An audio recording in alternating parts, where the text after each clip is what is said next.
Hi, I'm Ormus Ephraim Bates. I would like you to know a little bit about my life. I was born May 25, 1815 in Ellisburg, Jefferson County, New York. My parents were Cyrus and Lydia Harrington Bates. I joined the Church of Jesus Christ of Latter-day Saints in 1836 and followed the Trek of the Saints to Nauvoo, Hancock County, Illinois.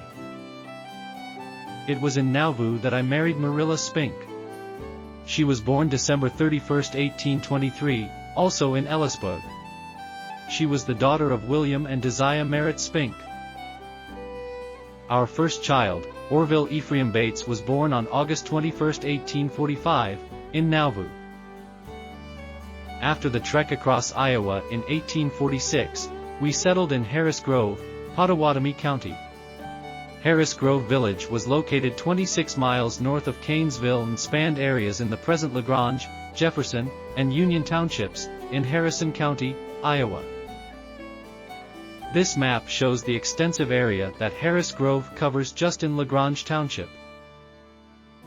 We found springs and streams plentiful, with the major creek bearing the same name as the village, Harris Grove, and running through the town.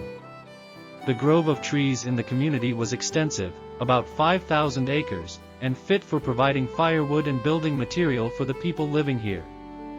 The timber consisted of bur oak, red oak, black walnut, red and white elm, basswood, hackberry, mulberry, white hickory, black cherry, thorn apple, white willow along the creeks, and an occasional cottonwood.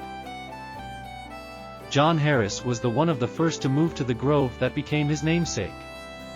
He moved there in the spring of 1848 and built the first log cabin. Between 1848 and 1852, nearly 300 Latter-day Saints lived in Harris Grove. Although our stay was to be temporary, we did not deny ourselves the blessings of civilized life. We built a schoolhouse, which was erected sometime before May 1851 and doubled as a site for church leadership meetings. We also built a log tabernacle, which was used for church meetings, social gatherings, and for a wagon and blacksmith shop. It was a double-log building just a few rods south of the Harris Grove Creek near the center on the south line of Lot 1, Section 1, LaGrange Township. It was about 576 feet square. We lived in log cabins. Our houses were usually 16 by 18 feet in size, about 7 feet high, with a small garret made by poles laid crosswise of the building, the ends resting in notches cut between the two upper logs. A floor was made on these cross poles by the use of small saplings cut for the purpose. Our second child, Sarah Marinda Bates, was born on June 9, 1847, in Harris Grove. Eventually, we would have 11 children together. While in Harris Grove, on February 7, 1847, I also married Matilda Reeves. She was born in Heartland, Niagara County, New York, to James Reeves and Eunice Manning. She was born on April 11, 1827, the fifth of 9 children. We began a cemetery at Harris Grove. It may have situated just southeast of the center of the northeast quarter and southwest quarter of Section 6, in Union Township.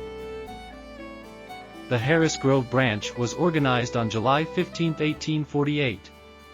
I was called as the first president. 241 members were listed. It existed until 1852, when the members were asked to travel to the Salt Lake Valley. 16 members of our families traveled to the Salt Lake Valley with the James W. Cummings Company. The company outfitted in Canesville, Iowa, and departed on July 1, 1851. There were 150 individuals and 100 wagons in the company. We arrived in the Salt Lake Valley on about September 30, 1851. In the spring of 1852, I took my families to the west side of the Oquirrh Mountains by a nice bubbling spring of clear water moving through the turbulent quicksand. It was about 5 miles north of Tooele. I built a house and began the erection of a fort. The surrounding tract of land was known as Bates Ranch. On August 4, 1873, I was suddenly stricken with a heart attack and died.